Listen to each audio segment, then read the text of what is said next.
Doctor Suleman Sheikh साहब खे तकलीफ़ ॾींदासीं।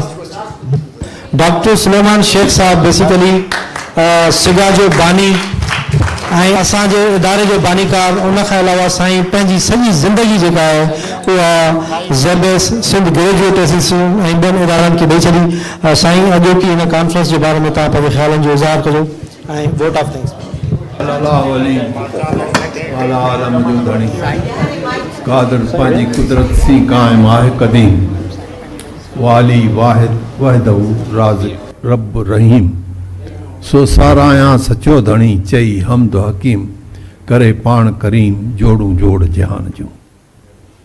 अॼु तव्हां हिते सिंध अभ्यास अकेडमी जे प्लेटफॉर्म ते असांजे सिंधी समाज साथ सां गॾिजी जिन ख़्यालनि जो इज़हार कयो आहे से बेहद इज़त वारा आहिनि ऐं असां सभु इन मक़सद लाइ हिते गॾु थिया आहियूं। सिंधी ॿोली न आहे, सिर्फ़ु सकाफ़त आहे, तमदुन आहे, तारीख़ आहे। ऐं ॿी ॻाल्हि त जेकॾहिं जेको माण्हू चवे थो त सिंधी पढ़ण जो फ़ाइदो कहिड़ो आहे, उनखे शायदि इहा ख़बर कान्हे त शाह लतीफ़ दुनिया जो वॾे में वॾो शाइर आहे। ऐं जंहिं माण्हू शाह लतीफ़ खे न सम्झो उहो सिंध खे नथो सम्झी सघे, पर आउं चवंदुसि इंसानियत खे नथो सम्झी सघे, छाकाणि लतीफ़ साईं इंसानियत जो शाइर हो। इन करे असां लाइ इहा ॿोली बेहद मुक़दस आहे। असांखे इहो ख़्यालु रखणु खपे, असांखे पाण पंहिंजे ॿारनि खे सिंधी मीडियम में पढ़ाइणु खपे ऐं पढ़ाइणु घुरिजे। हाणे हिते प्रैक्टिकल तकलीफ़ूं आहिनि। कराची वॾो शहर आहे ऐं सिंधी आबादी जेका आहे सा हाणे सॼे शहर में फैलियल आहे। डिफेंस खां वठी सूरजानी टाउन ताईं, गुलशन हिजरी ताईं तव्हांखे सिंधियुनि जा ॻोठ, सिंधियुनि जा आबादियूं नज़र ईंदियूं। ऐं एतिरा स्कूल कोन्हनि, ऐं जेके स्कूल आहिनि से मुख़्तलिफ़ हंधनि ते आहिनि। सरकारी स्कूलनि में इंतिज़ामकारीअ जा मसइला आहिनि। इन जे करे असां जंहिं स्टैंडर्ड जी ॻोल्हा पिया कयूं सो स्टैंडर्ड पूरी तरह नथो मिले।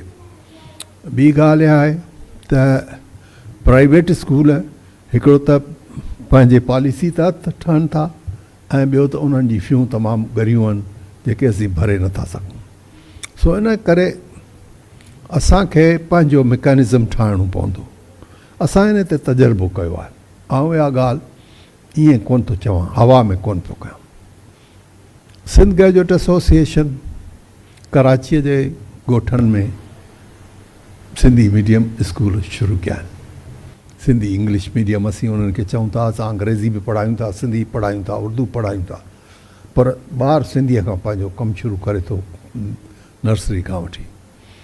ऐं हिन वक़्तु 3 वॾा स्कूल असांजा कमु कनि पिया, जंहिंमें गुलशन हदीद में असांजो प्राइमरी स्कूल बि आहे, सेकेंडरी स्कूल बि आहे, 2 स्कूल। ऐं सचल ॻोठ में असांजो प्राइमरी खां सेकेंडरी ताईं, इंटर ताईं स्कूल आहे, तमामु वॾो स्कूल आहे। असांजो पंहिंजो आहे, असां पंहिंजी बिल्डिंग ठारायूं आहिनि। इहे सभु असांजा पंहिंजा स्कूल आहिनि। उनखां पोइ हींअर बचल ॻोठ में असांखे PPL जे मदद सां स्कूल जी तमीर थी वई आहे ऐं स्कूल असीं हलायूं था पिया। इन खां सवाइ असां सिंध ग्रेजुएट एसोसिएशन खे government of Sindh public school गराब ॾिनो आहे, जंहिंमें 650 ॿार पढ़नि था पिया। छोकिरा छोकिरियूं पढ़नि थियूं, रेज़िडेंशियल आहे, छोकिरियूं पढ़नि थियूं, छोकिरा पढ़नि था। ऐं कराची जे ॿाहिराड़ीअ में आहे, उन में कराची जे सभिनी स्कूलनि जा सुठे में सुठा ॿार असां वटि अचनि था ऐं उहे सरकारी स्कूलनि मां अचनि था। असीं उन्हनि खे मैच्योर कयूं था ऐं उन्हनि खे मथे वठी था अचूं पिया। त इहे नंढा तजुर्बा आहिनि। बराबरि इन जो को वॾो इम्पैक्ट अञा नज़र कोन थो अचे, न को चई सघिजे थो। पर चवण जो मतिलबु आहे त जेकॾहिं कोशिशि कजे त असां सूरत हाल खे तब्दील करे सघूं था। अहिड़ी का बि ॻाल्हि कान्हे जेका न थी सघे। ही जेके प्राइवेट स्कूल हलनि पिया इहे त प्राइवेट इदारा प्राइवेट माण्हू क्रिएट कया आहिनि। असीं हेतिरा माण्हू जेके हिते कराचीअ में आहियूं उन में को बि अहिड़ो इदारो कोन्हे, को बि अहिड़ा माण्हू कोन्हनि जो पंहिंजा प्राइवेट इदारा शुरू कनि। जीअं मूं अर्ज़ु कयो असां पंहिंजे नंढड़ियुनि कोशिशुनि सां 3 स्कूल हिते शुरू कया आहिनि त इहे स्कूल वधी सघनि था ऐं हर इलाइक़े में खोले सघिजे थो। सो इन करे मायूसीअ जी ॻाल्हि कान्हे। ख़ुशी जी ॻाल्हि इहा आहे त अॼु जेके बि हिते दोस्त जिन बि पंहिंजे ख़्यालनि जो इज़हार कयो उन मां इहा ॻाल्हि साबित थी त असांखे इहो अहसासु आहे त असांजी तालीम पुठिते वञे पई। इहो इम्पॉर्टेंट आहे, इहो तमामु पॉज़िटिव आहे। अहसासु हुजणु पहिरें, यानी सूद ज़िया जो जानकारी थिए पई असां पुठिते वञूं पिया। इहो अहसासु ई जेसि ताईं क़ौम खे न ईंदो तेसीं अॻिते वधण लाइ कोशिशि न कंदो। ऐं हाणे असांखे अॻिते वधिणो आहे। असां लियारी में कोशिशि कयूं पिया त कुझु स्कूलनि खे अडेप्ट कयूं ऐं उन्हनि में उनखे पंहिंजे नमूने सां सपोर्ट कयूं। त इहो सॼो जेको कारोबार आहे सो हिकिड़ो वक़्तु तलब ऐं महिनत तलब आहे जेको असां पंहिंजे तौर ते कयूं पिया, पर ॿिया इदारा बि करे सघनि था। हर को करे सघे थो, जेको जिते आहे उहो करे। इहा बि ॻाल्हि चइबी त असांजो उस्तादु जेको आहे मुअज़्ज़िज़ उस्तादु जंहिंजे लाइ बेहद घणी इज़त आहे, उन बहिराड़ियुनि में पंहिंजो कम में ग़फ़लत कई आहे, जंहिंजे करे असांखे अॼु ई ॾींहुं ॾिसणा पिया पवनि। जेकॾहिं ईअं न आहे तंहिं हूंदे बि तव्हां हींअर बि ॾिसो त जेके क़ौमी सतह ते मुक़ाबले जा इम्तिहान थियनि था उन में असांजा ॿार केतिरी हद ताईं अॻिते वधिया आहिनि ऐं तमामु वॾा वॾा मिसाल साम्हूं आहिनि, जंहिंमें सॼे पाकिस्तान मां CSS में पहिरियों नंबर सिंध जो ॿराड़ी जो ॿारु आयो आहे। अहिड़ा मिसाल मौजूदु आहिनि।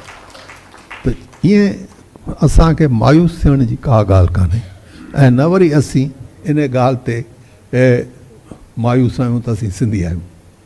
असांखे फ़ख्र जी ॻाल्हि आहे त असीं सिंधी आहियूं, छाकाणि त असां वटि शाह लतीफ़ थियो जंहिं असांखे अलाह जी सुञाणप ॾिनी। सो इन करे असां इन रोशन हिकिड़े ख़्याल सां अॼोके हिन शाम जो इख़्तिताम था करियूं त असीं गॾिजी करे पंहिंजे घरनि में पंहिंजे मुआशरे में सिंधी ॿोली खे वधाईंदासीं ऐं हिन जी तालीम खे अॻिते वधाईंदासीं। ऐं आऊं सभिनी असांजे मुअज़्ज़िज़ पैनलिस्ट जो थोराइतो आहियां, सिंध समाज साथ जो थोराइतो आहियां जिन हिते ही इजलास करायो। सिंध अभ्यास अकेडमी जो मक़सदु ई सिंध खे सम्झणु ऐं सिंध ते ॻाल्हाइण जो आहे। हीउ जेको इदारो ज़ाबिस्त क़ाइमु कयो आहे तंहिंजो मक़सदु ई इहो आहे। हिन जी लाइब्रेरी आहे, तव्हां उहा इस्तेमालु कयो।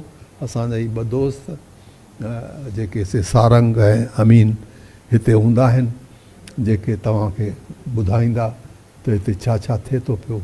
उनखां पोइ असां वटि हफ़्तेवार शाह लतीफ़ ते जेको सो बहस बि थींदो रहंदो आहे मुख़्तलिफ़ बैतनि ते ऐं मुख़्तलिफ़ सान्याह ते ॻाल्हि ॿोल्हि थींदी आहे।